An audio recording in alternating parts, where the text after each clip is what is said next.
Thank you, everybody. It's a real pleasure to be here this morning. I want to start by talking a little bit about my title of my talk, Fight It with Farming. You know, roughly half of the Earth's land, the land mass, is utilized in the production of food for the human species. Yet when we talk about climate and we visit climate meetings or when we're in Paris or Copenhagen, agriculture is never at the table. It's never even discussed. And there's reasons for that. But before we get into that, I want to take you on a little bit of a journey into the history of organic agriculture as we know it today. It all started with this guy on my right, J.I. Rodale, way back in 1940, businessman from New York, not a farmer. You see him in a coat and tie there in the field, that's the way he always was on his farm. I think he probably had a good suit and a bad suit, you know, and he wore the bad suit for farming.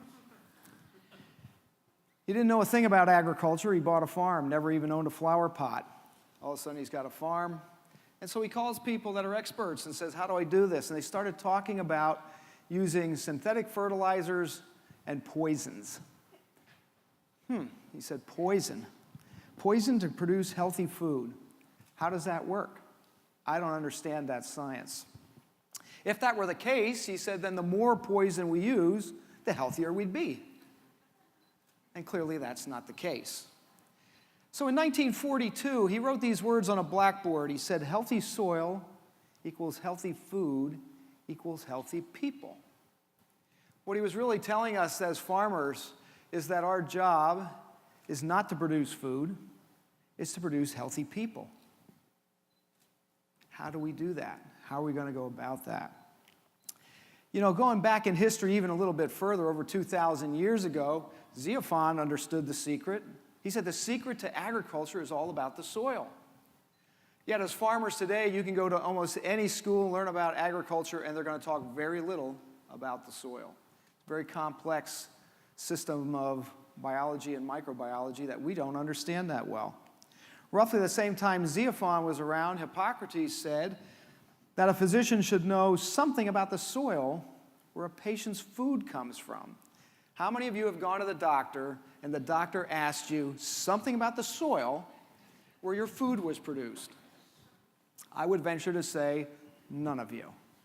It's not on our radar screen, yet Hippocrates, Xenophon, and then J.I. Rodale put this together and said, what we do to the soil, we do to ourselves. And what we do to the soil, we do to our environment. You know, you can travel across the country as I get to do and talk to farmers from one end to the other, and everybody will tell you that their soil is fine. They have no metric to judge that by, but they'll say it's fine. Yet we know that on the planet Earth, out of that half of the land mass that we're managing to produce food, half of the topsoil has been lost in the last 150 years. If we keep doing what we're doing, that means if you do some simple math, in 150 years, we're out of food because we're out of soil. There's an old saying that says we exist on the planet as a species only because the planet is covered with 6 inches of topsoil and it rains. Without that soil, we don't exist. But the problem is so severe that you can see it from space. This happens to be the Gulf of Mexico. After some heavy rains in Iowa back in 2008, same thing happened in 2010. It happened again in 2013. 20 tons per acre of topsoil loss. Not sustainable, certainly not regenerative. If you own a 1-acre building lot, you can easily imagine that if somebody came and took 20 tons of topsoil per year, it wouldn't be long before you would be quite upset. At the same time, we're making ourselves sick. Alex Liu, Harvard University, did a study a few years ago where he took second graders out of the Boston school system with permission of their parents, did some urine analysis. 100% of the kids had pesticides in their urine.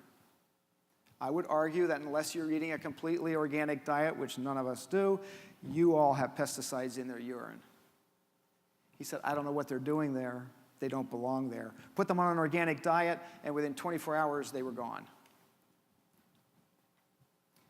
The problem that we have in our country is that we we base our success as a farming enterprise on one metric and one metric alone, and that is yield. Yield at any cost. And when we do that, we run into problems.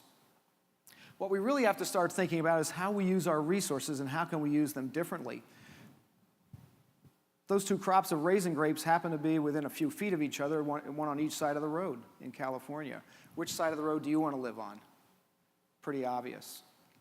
Which side of the road do you want to live on if you're a microbe or an earthworm? We make this change in the way we're using resources by replacing chemistry and biotechnology with biology, a legitimate science.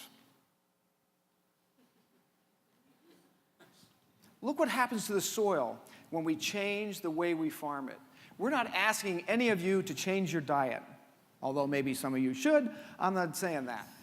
But I'm saying that we're not asking you to change your diet. We're asking you to change how the food was actually produced. How did we manage that soil?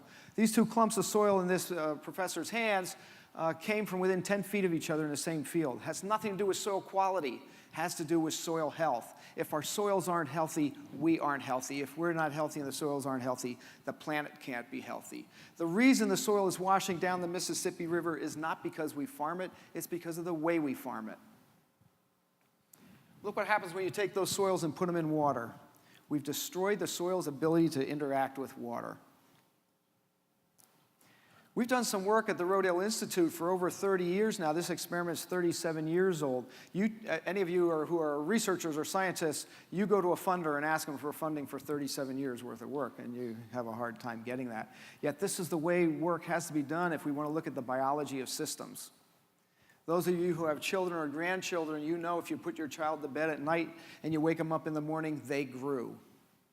But if you only looked at them for 2 or 3 nights, you wouldn't know what they're going to look like when they get older. Biology takes time. We can't just look at the soil for 1 or 2 days or 1 or 2 years. You have to look at it over a long period of time. And when we start to do that, we see magical changes happening in not just in the soil, but the plant's interaction with the soil. If you can see differences with your eyes or taste it or smell it, imagine what the plant roots can do when they live in that media. These two cornfields taking place in our research projects at the Rodale Institute. Organic corn planted right next to conventional corn. Look what happened in 2016 because we had a micro drought. 4 weeks with no rain. This is dryland farming. Same thing happened in 2015. Same thing happens all across the country and around the world. In fact, we're so sure that it's going to happen in the United States that all farmers have to buy crop insurance. That's how we mitigate this problem. Wouldn't we be better off as a society to mitigate the problem by changing the soil? It didn't rain more on the organic corn, yet we had double the yield. The conventional farmer in this photograph would have been calling his crop insurance agent.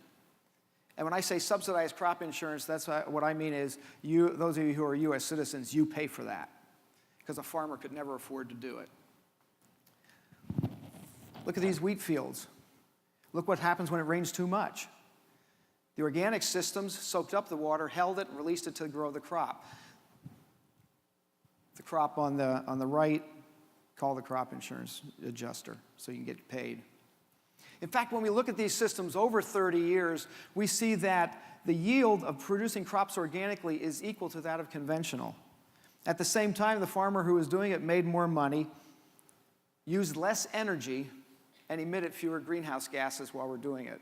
Agriculture can be part of the solution, not just part of the problem. Fortunately, we're getting a lot of support and help from millennials, the new purchasers in this country. My parents, my grandparents were really interested in something that they called value. How much food could they get for $1? Millennials are interested in values. How is that food produced, and what can they do with it? Now, if we're going to ask farmers to transition and do something different, we certainly have to give them new tools.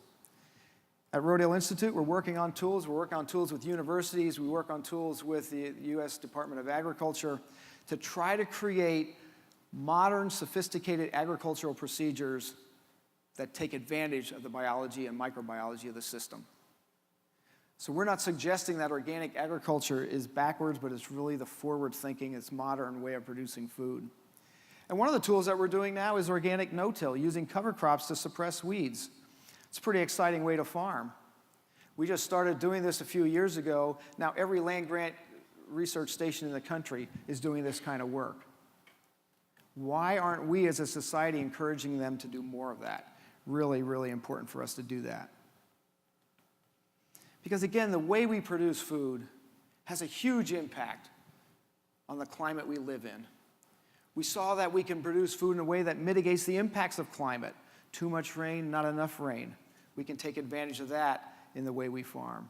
But it's also important that those of us who eat, and I would suggest if you're breathing today, you ate within the recent past. Think about how the food that you're eating was produced. How was that soil managed? Because it's not just for you, it's for your children, it's for future generations. We have to protect the soil. We have to improve the health of the soil. We want to improve our own personal health. So you can make a difference. I challenge all of you to think about that every time you pick up a fork or chopsticks or whatever utensil you use to move the food from the plate to your mouth. Think about that. How is that food produced? What are you doing? We can't all change the world overnight, but you can change the way you purchase food and support organic agriculture and make a difference in the environment, make a difference in your personal health. Thank you very much.